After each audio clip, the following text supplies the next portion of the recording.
अस्सलामुअलैकुम वरहमतुल्लाहि वबरकातुहू। तो दोस्तों, आज इस वीडियो में हम जानेंगे कि जो हम लोग कब्र पे जाते हैं, कोई इंतकाल हो गया रिश्तेदार में कोई, तो उसके कब्र पे जाके जो फातिहा पढ़ते हैं, दुआ मांगते हैं, उससे पहले क्या पढ़ते हैं। तो ये बहुत से मुसलमान होंगे जिनको नहीं मालूम होगा और बहुत से को मालूम भी होगा। तो जिनको नहीं मालूम हो उसके लिए वीडियो बना दे रहे हैं और क्या पढ़ते हैं वो हम आपको बता देते हैं, जानकारी दे देते हैं। तो आपको बता देंगे कि आप वो भी पढ़ सकते हैं, अगर आपको याद ना हो कोई तो दूसरा चीज भी पढ़ सकते हैं। तो पहले जो पढ़ना है, तो पहले आपको दरूद शरीफ जो है पढ़ सकते हैं, नहीं तो नहीं भी पढ़ सकते, जरूरी नहीं है। पूछे हैं कि अगर आप दरूद शरीफ पढ़ रहे हो वो भी ठीक है, नहीं पढ़ रहे तो शुरू में कोई बात नहीं है। तो आपको पहले जो पढ़ना है वो है कुल हुवल्लाहु अहद, जो कि 3 बार पढ़ना है आपको कुल हुवल्लाहु अहद। उसके बाद आपको पढ़ना है सूरह फातिहा, यानी अल्हम्दुलिल्लाहि रब्बिल आलमीन, और वही पूरा अल्हम्दुलिल्लाह पढ़ना है आपको। वो एक ही बार आपको पढ़ना है, उसमें 2-3 बार नहीं होता है, उसमें आपको सिर्फ एक मरतबा पढ़ना है। उसके बाद आपको पढ़ना है अलिफ लाम मीम। अलिफ लाम मीम जो याद ना होगा उसके लिए बता देंगे, अलिफ लाम मीम पढ़ना है। और उसके बाद आपको दरूद शरीफ पढ़ लेना। अलिफ लाम मीम सिर्फ एक बार पढ़ना है, उसके बाद दरूद शरीफ भी एक बार पढ़ना है।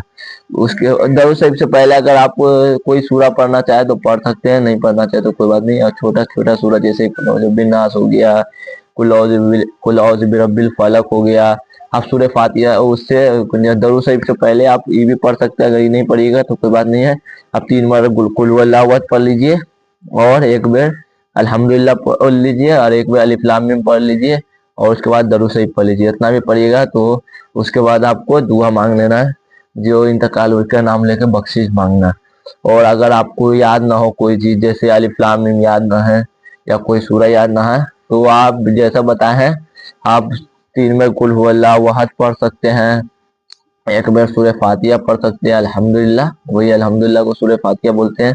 और एक मरतबा जो है अलिफ लाम मीम याद तो नहीं आपको, तो आप वो पढ़ सकते हैं, सूरह दरूद शरीफ पढ़ सकते हैं, यानी तीनों चीज पढ़ सकते हैं।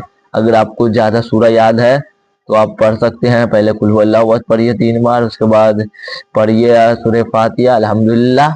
उसके बाद अलिफ लाम मीम याद है तो अलिफ लाम मीम पढ़िए, और नहीं याद है तो कोई सूरा पढ़ लीजिए 2-3 को, जो जो याद है आपको। उसके बाद लास्ट में आपको दरूद शरीफ जरूर पढ़ना है।